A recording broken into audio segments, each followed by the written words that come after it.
Hi hello friends, welcome back to my channel. ಈ ಜೀವಕ್ಕೆ ಜೀವ ನೀನು ಭಾಗ 26.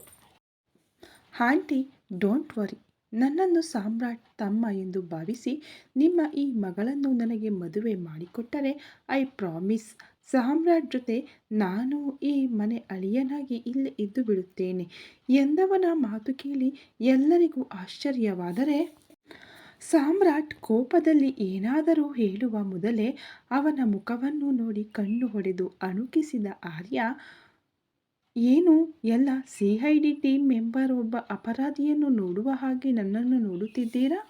I am just kidding. ಆಗಿನಿಂದ ಆಂಟಿ ಮತ್ತು ನಿವಿ ಎಮೋಷನಲ್ ಡೈಲಾಗ್ ಕೇಳಿ ಕೇಳಿ ಬೇಜಾರಾಗಿತ್ತು. ಅದಕ್ಕೆ ಹೀಗೆ ಹೇಳಿದೆ. ಆದರೂ ನಿವಿ ಮತ್ತು ನನ್ನ ಜೋಡಿಯ ಬಗ್ಗೆ ಒಮ್ಮೆ ಯೋಚಿಸಬಹುದು ಅಲ್ವಾ ಎಂದು ಕಣ್ಣೊಡೆದು ಹೇರಿದವನ ವರಸೆಗೆ ಸಾಮ್ರಾಟ್ನನ್ನು ಬಿಟ್ಟು ಎಲ್ಲರಿಗೂ ನಗು ಬಂದಿತ್ತು. ಆರ್ಯ ಕೆನ್ನೆ ಹಿಂಡಿದ ರಜನಿ, ನಿಮ್ಮಿಬ್ಬರ ಋಣಾನುಬಂಧ ಇದ್ದರೆ ಬಹುಶಃ ನೀವಿಬ್ಬರು ಜೋಡಿಯಾಗಲೂಬಹುದು, ನೋಡೋಣ ಅಂತ ನಗುತ್ತಾ ನುಡಿದರು.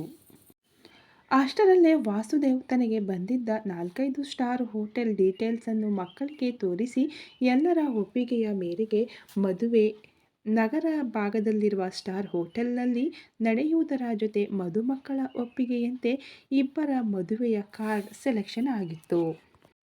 ಊಟ ಮುಗಿಸಿ ಎಲ್ಲ ಅವರವರ ಕೋಣೆಗೆ ಹೋದರೆ ಸಾಮ್ರಾಟ್ ಜೊತೆ ಬರುತ್ತಿದ್ದ ಆರ್ಯ, ಸಾಮ್ರಾಟ್, ನಿವಿ ಬಳಿ ನಾಳೆ ಸಬ್ಮಿಟ್ ಆಗಲಿರುವ ಪ್ರಾಜೆಕ್ಟ್ ಬಗ್ಗೆ ಸ್ವಲ್ಪ ಮಾತನಾಡಬೇಕಿತ್ತು, ನಿನಗೆ ಆಮೇಲೆ ಸಿಗುತ್ತೇನೆ ಎನ್ನುತ್ತಾ ನಿವೇದಿತಾ ಕೋಣೆಯ ಬಾಗಿಲು ಬಡಿಯಲು ಹೋದವನ ಕೈ ರಟ್ಟೆ ಹಿಡಿದ ಸಾಮ್ರಾಟ್, ಆಗಿನಿಂದ ನಿನ್ನ ಕೋತಿ ವೇಷ ನೋಡಿ ಸಾಕಾಗಿದೆ, ಮುಚ್ಕೊಂಡು ನಡಿ ರೂಮಿಗೆ.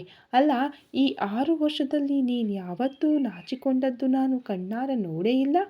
ಅಂಥದ್ರಲ್ಲಿ ಅತ್ತೆ ನಿನ್ನ ಮತ್ತು ನಿವಿ ಮದುವೆಯ ಬಗ್ಗೆ ಹೇಳುತ್ತಿದ್ದಂತೆ ಆ ಎಕ್ಸ್ಪ್ರೆಷನ್, ಕೋತಿ ಹಾಗೆ ನಗೋದು, ನಾಚಿಕೊಳ್ಳೋದು, ನುಲಿಯೋದು, ಛೀ ಆರ್ಯ, ನಿನ್ನ ಓವರ್ ಆ್ಯಕ್ಟಿಂಗ್ ಸಾಕು ಮಾಡು ಅನ್ನುತ್ತಾ ಗೆಳೆಯನನ್ನು ಎಳೆದುಕೊಂಡೇ ತನ್ನ ರೂಮಿನತ್ತ ನಡೆದನು. ಕೋಣೆಯೊಳಗಡೆ ಬಂದ ಆರ್ಯ ನಸುನಗುತ್ತಾ, ಸಾಮ್ರಾಟ್, ಎಲ್ಲಿಂದಲೋ ಬರ್ನಿಂಗ್ ಸ್ಮೆಲ್ ಬರ್ತಾ ಇದೆ ಕಣೋ ಎಂದು ಜೋರಾಗಿ ನಕ್ಕವನನ್ನು ಕೆಕ್ಕರಿಸಿ ನೋಡಿದವನು. ಆರ್ಯ, ಇನಫ್, ಮಕ್ಕಳ ತರಹ ಮಾತನಾಡುವುದು ಕಡಿಮೆ ಮಾಡು. ನಿನಗೆ ನಿವಿ ನಿಜಕ್ಕೂ ಇಷ್ಟವಾಗಿದ್ದರೆ ನಾನು ಅಂಕಲ್ ಬಳಿ ಈಗಲೇ ಮಾತನಾಡುತ್ತೇನೆ. ಯಾಕಂದರೆ ಯು ಆರ್ ಪರ್ಫೆಕ್ಟ್ ಗೈ. ನನ್ನ ಹಾಗೆ ನಿನಗೆ ಲೈಫಲ್ಲಿ ಕೆಟ್ಟದಾದ ಫ್ಲ್ಯಾಶ್ ಬ್ಯಾಕ್ ಅಥವಾ ಕೆಟ್ಟ ಇಮೇಜ್ ಯಾವುದೂ ಇಲ್ಲ. ಹಾಗಾಗಿ ನಿನ್ನನ್ನು ಯಾರು ಮದುವೆಯಾಗುತ್ತಾರೋ ಆ ಹುಡುಗಿ ನಿಜಕ್ಕೂ ತುಂಬ ಅದೃಷ್ಟವಂತೆ. ಅದಕ್ಕೆ ಇನ್ನೊಮ್ಮೆ ಹೇಳುತ್ತಿದ್ದೇನೆ, you have any feelings for Nivi ಎಂದು ಗಂಭೀರವಾಗಿ ಕೇಳಿದ ಗೆಳೆಯನಿಂದ ಈ ಮಾತೆಲ್ಲ ನಿರೀಕ್ಷಿಸಿರದ ಆರ್ಯ ಗೊಂದಲದಲ್ಲೇ ಅವನತ್ತ ನೋಡಿದನು. Then please stop acting man. ಇನ್ನೇನು ಸ್ವಲ್ಪ ದಿನದಲ್ಲಿ ನನ್ನ ಸಿಂಚು ಮದುವೆ. ನನ್ನನ್ನು ಹುರಿಸಲು ನೀನು ಬೇಕೆಂದು ನಿವಿಯ ಹತ್ತಿರ ಹೋಗಿ ಮಂಗನಂತೆ ಹಾಡಿದರೆ ನನಗೇನೋ ಜೆಲಸ್ ಫೀಲ್ ಆಗಿ ನಾನು ಡಿಸ್ಟರ್ಬ್ ಆಗುತ್ತೇನೆಂದು ನೀನು ಕನಸು ಕಾಣುತ್ತಿದ್ದರೆ ಪ್ಲೀಸ್ ಸ್ಟಾಪ್. ನಿನಗೆ ಇಂಗ್ಲೆಂಡಿನಿಂದ ಹೊರಡುವ ಮುಂಚೆ ಹಾಗೂ ಅದರ ಮೇಲೆ 5-6 ಬಾರಿ ಕೂಡ ಹೇಳಿದ್ದೆ, ಎಟ್ ಎನಿ ಕಾಸ್ಟ್ ನನಗೆ ಈ ಫ್ಯಾಮಿಲಿ ಮತ್ತು ಅವರ ಪ್ರೀತಿ ಬೇಕು ಕಣೋ. ಮೊದಲೇ ತಂದೆ ತಾಯಿ ಇಲ್ಲದ ತಬ್ಬಲಿ ನಾನು. ಆದರೆ ಈ ತಬ್ಬಲಿ ಎನ್ನುವ ಪದ ನೆನಪಿಗೆ ಬಾರದಂತೆ ಅತ್ತೆ ಮಾವ ನನ್ನನ್ನು ಪ್ರೀತಿಯಿಂದ ನೋಡಿಕೊಳ್ಳುತ್ತಿದ್ದಾರೆ. ನಾನು ಸಾಯುವವರೆಗೂ ನನಗೆ ಅವರ ಪ್ರೀತಿ ಬೇಕು, ಅವರ ಜೊತೆ ಇರಬೇಕು. ಇನ್ನು ನಿವಿಯ ಬಗ್ಗೆ, ಅವಳನ್ನು ಮರೆತು ವರ್ಷಗಳೇ ಕಳೆದಿದೆ. ನಿನ್ನ ಮಾತಿನಂತೆ ಅವಳ ಬಳಿ ನನ್ನ ಪ್ರೀತಿಯನ್ನು ಹೇಳಬಹುದು. ಆದರೆ ನನ್ನ ಗತ ಜೀವನದಲ್ಲಿ ಏನೆಲ್ಲ ನಡೆದಿದೆ ಎಂದೇ ತಿಳಿಯದ ಹುಡುಗಿಯಲ್ಲಿ ನನ್ನ ಪ್ರೀತಿ ಹೇಳಿಕೊಂಡ ಮರುಕ್ಷಣ ಅವಳಿಗೆ ನೆನಪಿನ ಶಕ್ತಿ ವಾಪಸ್ಸಾಗಿ ಐ ಟು ಲವ್ ಯು ಎನ್ನಲು ಇದು ಸಿನೆಮಾ ಅಥವಾ ಸೀರಿಯಲ್ ಕಥೆಯಲ್ಲ. ಮೋರವರ್, ನಮ್ಮಿಬ್ಬರದ್ದು ನಿಜವಾದ ಪ್ರೀತಿಯಲ್ಲ. ಇಟ್ಸ್ ಜಸ್ಟ್ ಅಟ್ರಾಕ್ಷನ್ ಅಷ್ಟೇ. ಬಿಡು, ಮತ್ತೆ ಮತ್ತೆ ಆ ದಿನಗಳನ್ನು ನೆನಪಿಸಿಕೊಳ್ಳಲು ನನಗಿಷ್ಟವಿಲ್ಲ. ಕೊನೆಯದಾಗಿ ಒಂದು ಮಾತು ಪ್ಲೀಸ್, ನನಗಾಗಿ ನೀನು ನಿವಿಯ ಹಿಂದೆ ಸುತ್ತುವ ಅಗತ್ಯವಿಲ್ಲ. ನೀನು ಅವಳನ್ನು ನಿಜವಾಗಿಯೂ ಇಷ್ಟಪಟ್ಟಿದ್ದರೆ ಹೇಳು. ಆಗಲೇ ಹೇಳಿದಂತೆ ಅಂಕಲ್ ಬಳಿ ಈಗಲೇ ಮಾತನಾಡುತ್ತೇನೆ ಎಂದ. ಗೆಳೆಯನ ನೇರ ಮಾತು ಹಾಗೂ ಅವನ ಕಣ್ಣೋಟ ಎದುರಿಸಲಾರದೆ ಅವನಿಂದ ದೂರ ಸರಿದ Arya, I am really sorry man ಯಾಕೋ ಗೊತ್ತಿಲ್ಲ, ನಿನ್ನ ಮತ್ತೆ ಸಿಂಚು ಮದುವೆಯ ತಯಾರಿ ನಡೆಯುತ್ತಿದ್ದರೂ ನಿಮ್ಮಿಬ್ಬರನ್ನು ಜೊತೆಯಾಗಿ ನೋಡಿದರೆ ಕಪಲ್ಸ್ ಎನ್ನುವ ಭಾವನೆಯೇ ಬರುತ್ತಿಲ್ಲ ಸಾಮ್ರಾಟ್. ನಿನ್ನ ಮನಸ್ಸಲ್ಲಿ ಅದೇನಿದೆಯೋ, ನನ್ನನ್ನು ಕನ್ವಿನ್ಸ್ ಮಾಡಲು ಅದೇನು ಹೇಳುತ್ತಿದೆಯೋ, ಇದೆಲ್ಲ ಸತ್ಯವಾ ಸುಳ್ಳಾ ಯಾವುದು ನನಗೆ ಗೊತ್ತಿಲ್ಲ. ಆದರೆ ನಿವಿ ಮತ್ತು ನೀನು ಜೊತೆಗಿದ್ದ ಪ್ರತಿ ಕ್ಷಣ ನನಗನಿಸುತ್ತೆ you both are made for each other ಅಂತ. ಇನ್ನು ನಿವಿಯ ಜೊತೆ ನಾನು ಕನಸಲ್ಲೂ ಅದರ ಬಗ್ಗೆ ಯೋಚಿಸಬೇಡ. ಕೊನೆಯದಾಗಿ ಐ ಪ್ರಾಮಿಸ್ ಯು, ಇನ್ಮೇಲೆ ನಿನ್ನ ಮತ್ತು ನಿವಿಯ ಬಗ್ಗೆ ನಾನೇನೂ ಹೇಳುವುದಿಲ್ಲ. ಹಾಗೆಯೇ ನೀನು ಇಷ್ಟಪಟ್ಟು ಆಗುತ್ತಿರುವ ಈ ಮದುವೆಯ ಪ್ರತಿ ಕ್ಷಣದಲ್ಲೂ ನಾನು ನಿನ್ನ ಜೊತೆಗಿರುತ್ತೇನೆ. ನಿನಗೆ ಬೇಸರವಾಗಿದ್ದರೆ ಸಾರಿ ಸಾಮ್ರಾಟ್ ಎಂದವನನ್ನು ಬರಸೆಳೆದು ತಬ್ಬಿದ ಆರ್ಯ, ನಿನ್ನ ಸಾರಿಯೆಲ್ಲ ಬೇಕಾಗಿಲ್ಲ, ನನ್ನ ಜೊತೆಗಿರು ಅಷ್ಟು ಸಾಕು ಎಂದನು. ಸಿಂಚನ ಮೊಬೈಲ್ ಹಿಡಿದು ಕೋಣೆ ಒಳಗಡೆ ಬಂದವಳೇ ಒಬ್ಬರಿಗೆ ಕರೆ ಮಾಡಿ, ನೀವು ಪೇಮೆಂಟ್ ತೆಗೆದುಕೊಂಡು ಇಷ್ಟು ನಿಧಾನವಾಗಿ ಕೆಲಸ ಮಾಡಿದರೆ ಫ್ರಾಡ್ ಕೇಸ್ ಹಾಕಿ ನಾಳೆಯೇ ನಿಮ್ಮ ಏಜೆನ್ಸಿಯನ್ನು ಮುಚ್ಚಿಸಬೇಕಾಗುತ್ತದೆ. ಅಲ್ಲ, ನಾನೇನು ಕಾಮನ್ ಮ್ಯಾನ್ ಡೀಟೇಲ್ಸ್ ಕೇಳಿದ್ದೆನಾ? ಒಬ್ಬ ಪೊಲೀಸ್ ಆಫೀಸರ್ ಡೀಟೇಲ್ಸ್ ತೆಗೆಯಲು ಪೂರ್ತಿ ದಿನ ಬೇಕಾ ನಿಮಗೆ? ಇಡಿಯಟ್ಸ್. ಈಗ ಏನೋ ಕಳುಹಿಸಿದಿರಲ್ಲ, ಅದರಲ್ಲಿ ಪೊಲೀಸ್ ಫೋನ್ ನಂಬರ್ ಎಲ್ಲಿದೆ? ಅವರಲ್ಲಿ ಮಾತನಾಡಬೇಕೆಂದರೆ ಸ್ಟೇಷನ್ ಲ್ಯಾಂಡ್ ಫೋನಿಗೆ ಕಾಲ್ ಮಾಡಬೇಕಾ? ಸ್ಟುಪಿಡ್ ಅಂತ ಕರೆ ತುಂಡರಿಸಿ ಫೋನ್ ಮಂಚದ ಮೇಲೆ ಎಸೆದು ಕುಳಿತಳು. ಬಟ್ಟೆ ಮಳಿಗೆಯಲ್ಲಿ ಪಿಯೂಷ್ನನ್ನು ನೋಡಿದ ಕ್ಷಣದಿಂದ ಸಿಂಚನಾಳಲ್ಲಿ ಅವನ ಜೊತೆ ಒಮ್ಮೆ ಏಕಾಂತವಾಗಿ ಮಾತನಾಡಬೇಕೆಂದು ಯೋಚಿಸಿದವಳೆ. ಅಖಿಲ್ ಅಥವಾ ಬೇರೆ ಯಾರಲ್ಲಾದರೂ ಅವನ ಫೋನ್ ನಂಬರ್ ಕೇಳಿ ಮುಂದೆ ಏನಾದರೂ ಸಮಸ್ಯೆ ಆಗುವುದು ಬೇಡವೆಂದು ಪರಿಚಯದ ಏಜೆನ್ಸಿಗೆ ಕರೆ ಮಾಡಿ ಪಿಯೂಷ್ ಬಗ್ಗೆ ತನಗೆ ಗೊತ್ತಿದ್ದ ಅಲ್ಪ ಸ್ವಲ್ಪ ಹೇಳಿ ಆದಷ್ಟು ಬೇಗ ಅವನ ಡೀಟೇಲ್ಸ್ ತನಗೆ ಒದಗಿಸುವಂತೆ ಹೇಳಿದವಳ ದೃಷ್ಟಿ ಮನೆಗೆ ಬರುವ ತನಕವೂ ಮೊಬೈಲ್ ಮೇಲೆಯೇ ಇದ್ದ ಕಾರಣ ತಾಯಿಯಿಂದ ಹುಗಿಸಿಕೊಂಡಿದ್ದು. ಅವಳು ಕೋಣೆಗೆ ಬಂದ ಕೂಡಲೇ ಮೊಬೈಲ್ ನೋಡಿದಾಗ ಏಜೆನ್ಸಿಯವನು ಡೀಟೇಲ್ಸ್ ಏನೋ ಕಳುಹಿಸಿದ್ದ. ಆದರೆ ಅವಳಿಗೆ ಮುಖ್ಯವಾಗಿ ಬೇಕಾಗಿದ್ದ ಪಿಯೂಷ್ ಮೊಬೈಲ್ ನಂಬರೇ ಕಳುಹಿಸಿರಲಿಲ್ಲ. ಕೋಪದಲ್ಲಿ ಅವನಿಗೆ ಸರಿಯಾಗೇ ಬೈದಿದ್ದಳು. ನಿಮಿಷಗಳ ತರುవాత ಅವಳ ಫೋನಿಗೆ ಪಿಯೂಷ್ ಮೊಬೈಲ್ ನಂಬರ್ ಬಂದಿತ್ತು. ಪಟಪಟನೆ ನಂಬರ್ ಡಯಲ್ ಮಾಡಿ ಇನ್ನೇನು ಕಾಲ್ ಬಟನ್ ಒತ್ತಬೇಕೆಂದು ಹೊರಟವಳ ಹೃದಯ ಬಡಿತ ಏರುಪೇರಾಗಿತ್ತು. 1-5 ನಿಮಿಷ ಸಾವರಿಸಿಕೊಂಡು ಏನಾದರೂ ಆಗಲಿ, ಪಿಯೂಷ್ ಜೊತೆ ನಾನು ಮಾತನಾಡಲೇಬೇಕು ಅಂತ ಕಣ್ಮುಚ್ಚಿ ಮನಸ್ಸಲ್ಲೇ ಗಟ್ಟಿಯಾಗಿ ನಿರ್ಧರಿಸಿ ಅವನಿಗೆ ಕರೆ ಮಾಡಿದ್ದಳು. ಫೋನ್ ರಿಂಗಣಿಸಿ ಇನ್ನೇನು ಕರೆ ಕಡಿತಗೊಳ್ಳುತ್ತದೆ ಎನ್ನುವಾಗ ಆಚೆ ಕಡೆಯಿಂದ ಕರೆ ಸ್ವೀಕರಿಸಿದವನು ತಾಯಿಯ ಜೊತೆ ಮಾತನಾಡುತ್ತಾ, ಹಲೋ, ಇನ್ಸ್ಪೆಕ್ಟರ್ ಪಿಯೂಷ್ ಸ್ಪೀಕಿಂಗ್, ಹೇಳಿ ಎಂದು ನಿಮಿಷಗಳಾದರೂ ಸಿಂಚನ ಧ್ವನಿ ಹೊರಬಂದಿರಲಿಲ್ಲ. ಪುನಃ 3-4 ಬಾರಿ ಹಲೋ ಎಂದ ಪಿಯೂಷ್ ಕರೆ ತುಂಡರಿಸಬೇಕು ಎನ್ನುವಾಗ, ಪಿಯೂಷ್, ಇಟ್ಸ್ ಸಿಂಚು, ಸಿಂಚನ ಎಂದವಳ ಧ್ವನಿ ಕೇಳಿ ಆಶ್ಚರ್ಯದಲ್ಲೇ ಮತ್ತೊಮ್ಮೆ ಯಾರು ಎಂದು ಕೇಳಿ ಪುನಃ ಅವಳು ಹೆಸರು ಹೇಳಿದಾಗ ಮುಗುಳ್ನಕ್ಕು, ಹಾಯ್ ಸಿಂಚನ, ಹೇಳು ಎಂದವನ ಮಾತಿಗೆ ಉಗುಳು ನುಂಗಿ ಕಣ್ಮುಚ್ಚಿ, ಪಿಯೂಷ್, ನಿನ್ನನ್ನು ಒಮ್ಮೆ ಪರ್ಸನಲ್ ಆಗಿ ಆದಷ್ಟು ಬೇಗ ಭೇಟಿಯಾಗಬೇಕು. ನೀನು ಯಾವಾಗ ಫ್ರೀ ಇರುತ್ತೀಯೋ ಹೇಳು. ಬಹಳ ಮುಖ್ಯವಾದ ವಿಷಯವೊಂದನ್ನು ನಿನ್ನ ಜೊತೆ ಹಂಚಿಕೊಳ್ಳಬೇಕು. ದಯವಿಟ್ಟು ಒಮ್ಮೆ ನಿನ್ನನ್ನು ಭೇಟಿಯಾಗುವ ಅವಕಾಶ ಕೊಡು. ನಿನ್ನ ಉತ್ತರಕ್ಕಾಗಿ ಕಾಯುತ್ತಿರುತ್ತೇನೆ ಅನ್ನುತ್ತಾ ಅವನಿಗೆ ಮಾತನಾಡುವ ಅವಕಾಶ ಕೊಡದೆ ಮುಚ್ಚಿದ ಕಣ್ಣು ತೆರೆದು ಕರೆ ತುಂಡರಿಸಿದಳು. ಇತ್ತ ಮೊಬೈಲ್ ಹಿಡಿದ ಪಿಯೂಷ್ ಮನಸ್ಸಲ್ಲಿ ಅವಳ ಮಾತುಗಳು ಒಂದು ಕ್ಷಣ ಭಾವನೆಗಳ ಬಿರುಗಾಳಿಯನ್ನೇ ಸೃಷ್ಟಿಸಿತ್ತು. ದೀರ್ಘ ಉಸಿರು ಹೊರ ಚೆಲ್ಲಿದವನು ಏನೋ ಯೋಚಿಸಿ ಸಿಂಚನಾಳಿಗೆ ಮೆಸೇಜ್ ಟೈಪ್ ಮಾಡಿ ಮೊಬೈಲ್ ಮಂಚದ ಮೇಲಿಟ್ಟು ತಾಯಿ ಇದ್ದಲ್ಲಿಗೆ ನಡೆದನು.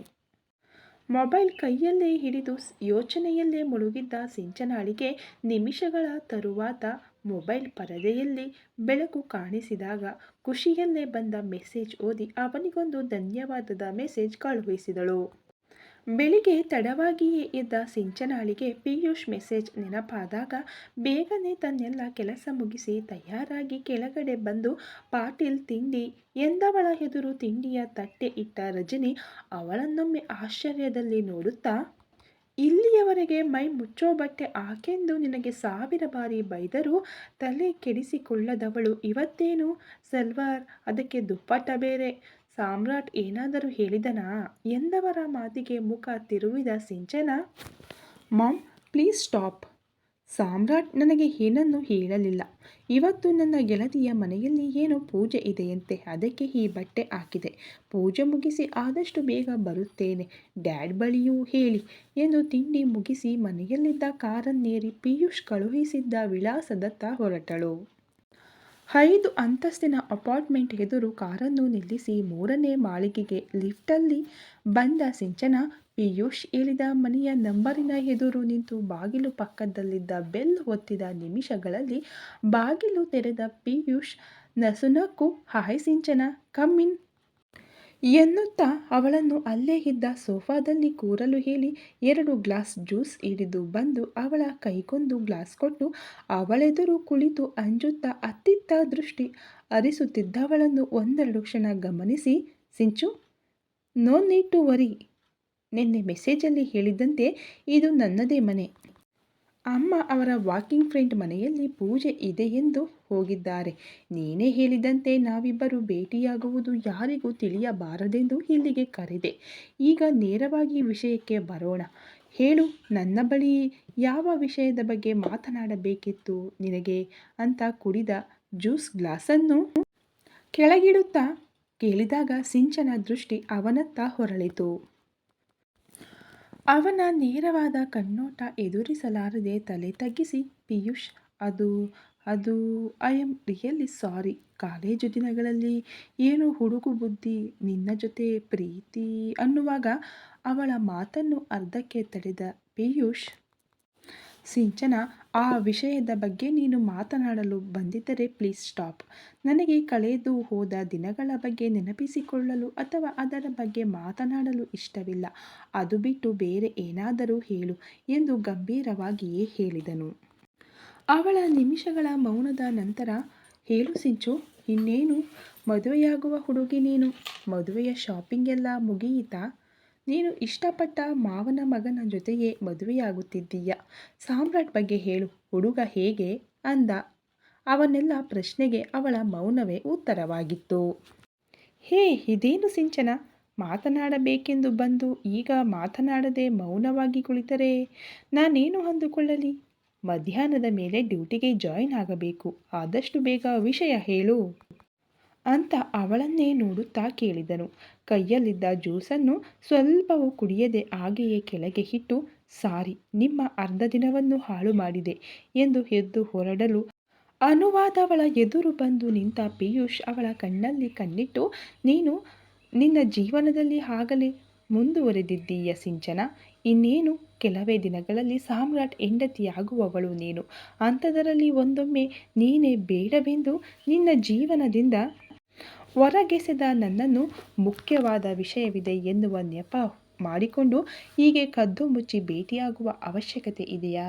ಅಲ್ಲದೆ ವರ್ಷಗಳ ಬಳಿಕ ಕಳೆದು ಹೋದ ಕಾಲೇಜು ದಿನಗಳನ್ನು ನೆನಪಿಸಿಕೊಂಡು ನಿನ್ನ ಸುಂದರ ಭವಿಷ್ಯವನ್ನು ಯಾಕೆ ಹಾಳು ಮಾಡಿಕೊಳ್ಳುತ್ತಿದ್ದೀಯಾ ಎಂದವನ ಕಣ್ಣೋಟ ಎದುರಿಸಲಾರದೆ ಎದುರಿದ್ದವನ ಎದೆಗೆ ಹೊರಗಿ ಅವನನ್ನು ಬಿಗಿಯಾಗಿ ತಬ್ಬಿಕೊಂಡು ಒಂದೇ ಸಮನೆ ಅಳಲಾರಂಭಿಸಿದಳು.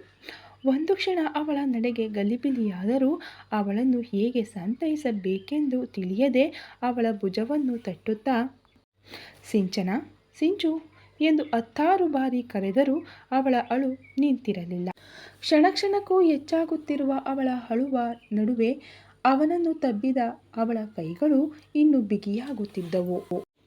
ಆದಷ್ಟು ಸಂಯಮದಿಂದ ಇದ್ದ ಪಿಯೂಷ್ ಅವಳ ಅಳುವನ್ನು ನೋಡಿ ಅವನು ಅವಳನ್ನು ಗಟ್ಟಿಯಾಗಿ ತಬ್ಬಿಕೊಂಡು, ಸಿಂಚು, ಪ್ಲೀಸ್, ಯಾಕಿಷ್ಟು ಅಳುವುದನ್ನು ನಿಲ್ಲಿಸು ಎನ್ನುತ್ತಾ ಅವಳ ತಲೆ ಬೆನ್ನು ಸವರಿ ಅವಳನ್ನು ತನ್ನಿಂದ ನಿಧಾನವಾಗಿ ದೂರ ಸರಿಸಿ ಅವಳ ಮುಖವನ್ನು ಬೊಗಸೆಯಲ್ಲಿ ಹಿಡಿದವನು ಕಣ್ಣೀರನ್ನು ಒರೆಸಿ ತೀರ ಸನಿಹದಲ್ಲಿರುವವಳನ್ನು ಕಣ್ತುಂಬಿಕೊಂಡು ಮುಚ್ಚಿಟ್ಟಿದ್ದ ಭಾವನೆಗಳ ಸೆಳೆತಕ್ಕೆ ಸಿಕ್ಕು ಅವಳ ಹಣೆಗೆ ದೀರ್ಘವಾಗಿ ಮುತ್ತಿಟ್ಟು ಅವಳಿಂದ ದೂರ ಸರಿದವನಿಗೆ ನಿಜಕ್ಕೂ ಅರಿವಾಗಿರಲಿಲ್ಲ ತಾನೇನು ಮಾಡಿದನೆಂದು. ನಿಧಾನವಾಗಿ ಕಣ್ಣು ತೆರೆದ ಸಿಂಚನಾಳಿಗೆ ತನ್ನೆದುರಲ್ಲೇ ನಿಂತಿರುವ ಪಿಯೂಷ್ನನ್ನು ನೋಡಿ ಕಾಲೇಜು ದಿನಗಳ ನೆನಪಾಗಿ ಅಂದಿನಂತೆ ಇಂದು ಕೂಡ ಅವನ ಕಣ್ಣಲ್ಲಿ ತನ್ನ ಮೇಲಿರುವ ಅಪಾರ ಪ್ರೀತಿಯನ್ನು ಅವಳ ಮನಸ್ಸು ಹೇಗೋ ಕಂಡು ಹಿಡಿದಿತ್ತು. ಕ್ಷಣದಲ್ಲಿ ಅವನನ್ನು ಪುನಃ ಗಟ್ಟಿಯಾಗಿ ತಬ್ಬಿಕೊಂಡು, I am very very sorry Piyu. ನಾನು ಹೀಗೆಲ್ಲ ಯಾಕೆ ವರ್ತಿಸುತ್ತಿದ್ದೇನೆಂದು ನನಗೂ ಗೊತ್ತಿಲ್ಲ. ನೀವಿಗೆ ಆಕ್ಸಿಡೆಂಟ್ ಆದಾಗ ಆಸ್ಪತ್ರೆಯಲ್ಲಿ ನಿನ್ನನ್ನು ನೋಡಿದ ದಿನದಿಂದ ನಾನು ನಾನಾಗಿಲ್ಲ.